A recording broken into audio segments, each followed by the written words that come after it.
Back in Washington, Trade Minister Rob Davies and his team are here to try and make progress as American chicken farmers continue to protest about the South African anti-dumping duties on imports of poultry. They're demanding that they be allowed to export to the South African market. If not, they say South Africa's participation in a renewed AGOA could be in jeopardy. The American and South African poultry associations, who are meeting this week in Portugal, have agreed on some American access. Now it's a question of figures. They have agreed that they will find a number which brings the United States back into the market to a similar level that they were in prior to the anti-dumping duties were put into effect, but also to add a percentage or a number that would allow for the increased growth in the market.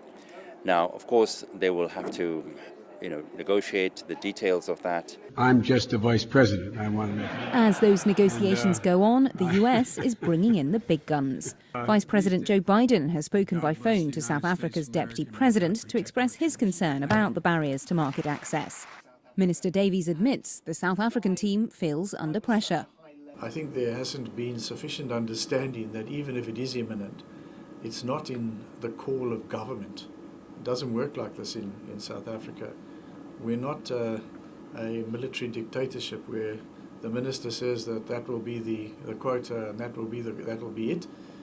We have to engage with our private sector players. If we don't, they can take us to court, and we've got processes. And we can't just jump and ignore the processes.